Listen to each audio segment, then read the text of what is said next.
જ્યારે તમે ટ્રેડિંગ કરો છો તો આ 5 વસ્તુ સમજવી ખૂબ જરૂરી હોય છે.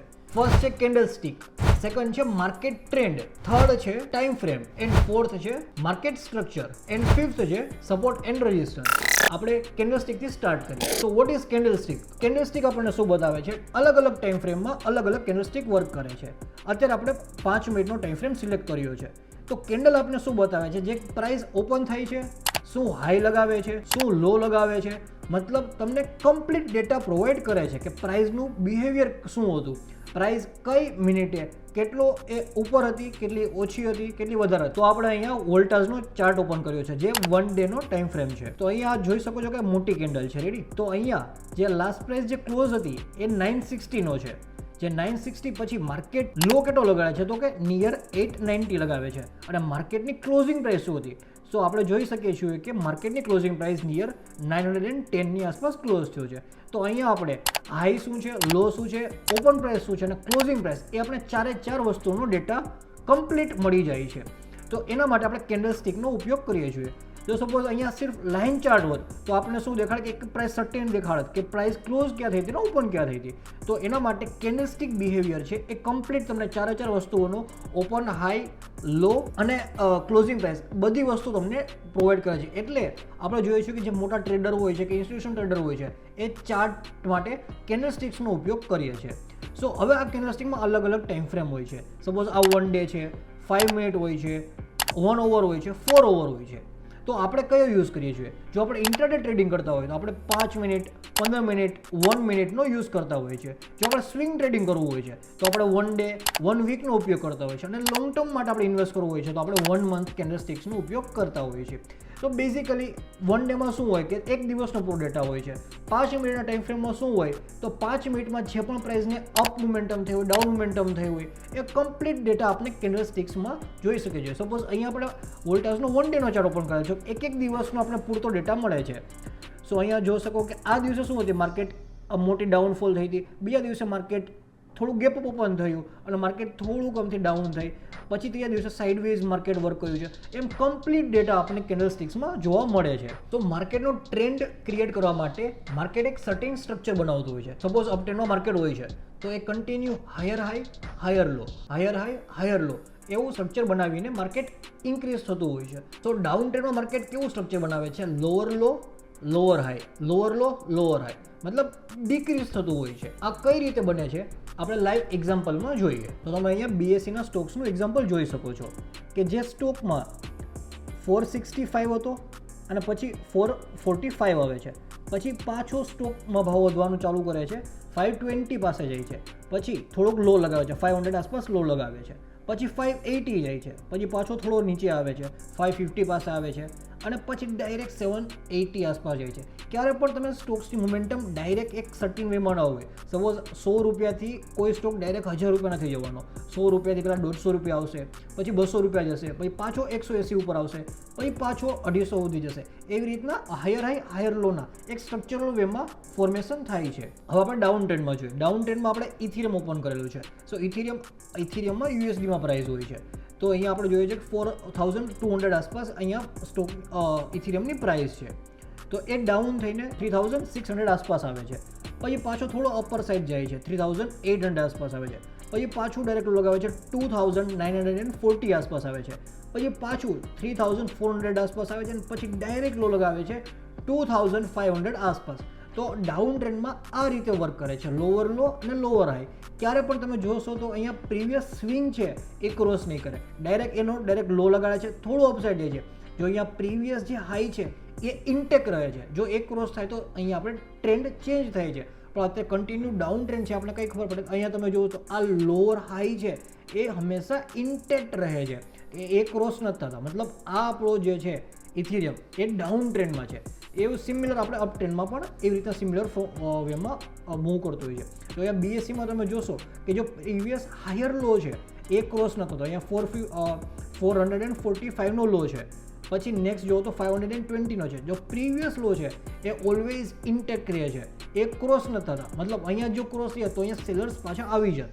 એ હું તમને ડિટેલમાં આખું કઈ રીતે વર્ક કરે છે તો તમે લાખો રૂપિયાનો કોર્સ લેશો તો પણ તમને આટલું ડિટેલમાં અને આટલી સાદી લેંગ્વેજમાં નહીં સમજાવી શકે જે હું તમને અત્યારે પ્યોર વેમાં સમજાવું છું. તો અહીંયા શું હોય કે અપ ટ્રેન્ડ કઈ રીતે ફોર્મ કરે, તો જો એનો પ્રીવિયસ લો હોય છે એ ઇન્ટેક કરીએ છીએ, 520 લો છે એ ઇન્ટેક છે, પછી નેક્સ્ટ લો છે આ કન્ટિન્યુ કે બ્રેક નથી થતા, જે પ્રીવિયસ લો છે એ ઇન્ટેક રહે છે, જેથી માર્કેટ કન્ટિન્યુ જો અપ ટ્રેન્ડ કરે છે. અહીંયા જેવો એનો હાઈ ક્રોસ થાય છે એક માર્કેટમાં એક હ્યુજ મોમેન્ટમ માર્કેટમાં જોવા મળે છે. તો આપણે અપ ટ્રેન્ડમાં, ડાઉન ટ્રેન્ડમાં, બટ ટ્રેન્ડમાં શું શીખ્યા કે જે પ્રીવિયસના માર્કેટના લો છે એ ઇન્ટેક રહે છે, જેથી આપણે કયો ટ્રેન્ડ છે એ ખબર પડે. સપોઝ આપણે BSCમાં બાય કરવું છે તો જેવો આનો હાઈ ક્રોસ થાય આપણે બાય કરત, અને આ જે પ્રી છે એનો આપણો સપોઝ લખીનાથી બહુ સારું મોમેન્ટમ આપણે કેપ્ચર કરી શકીએ છીએ. What is support and resistance?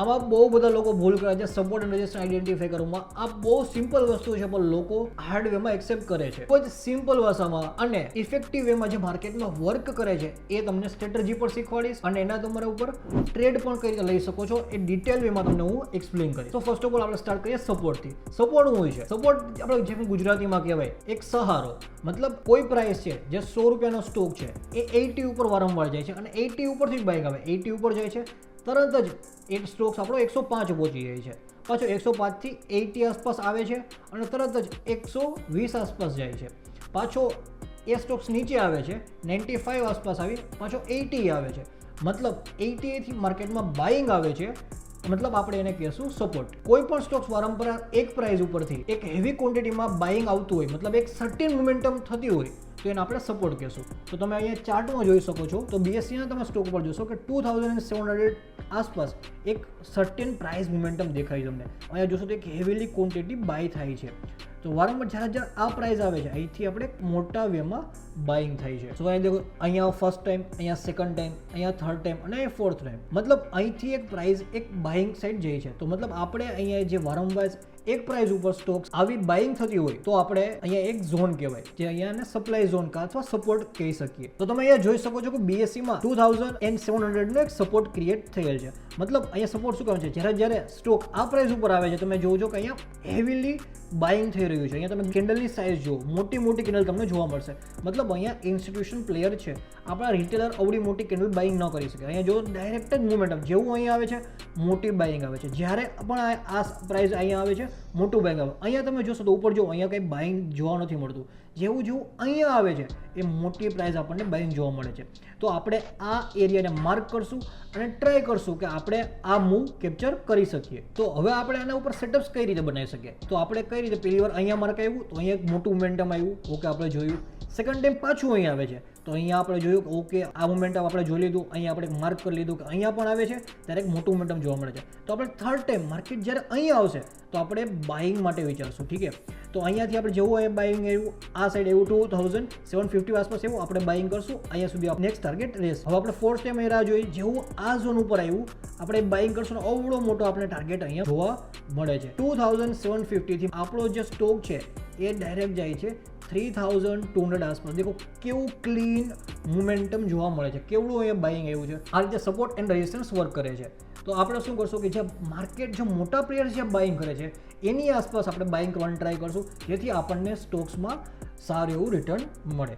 હવે અહીંયા તમે બાય કરેલું હોય તો તમને માર્કેટ 2900 આસપાસ તમે બાય કરો છો તો એ પાછા માર્કેટ નીચે આવે છે, પછી ઉપર જાય છે. શું ટ્રાય કરવાની કે માર્કેટ જે સપોર્ટની આસપાસ તમે બાય કરશો તો તમારી પ્રાઇસ પર રિઝનેબલ રહેશે અને તમને મુવમેન્ટ પણ એક ફટાક દરાની મળશે. હવે આપણે સપોર્ટ જોયો. Next move on two resistance. Resistance ઉપર કઈ રીતે આપણે વર્ક કરી શકીએ, કઈ રીતે આપણે ટ્રેડ લઈ શકીએ. સો ચાર્ટ ઉપર તમે જોઈ શકો છો કે બાયોકોનનો આપણે 1 અવરનો ચાર્ટ ઓપન કર્યો છે.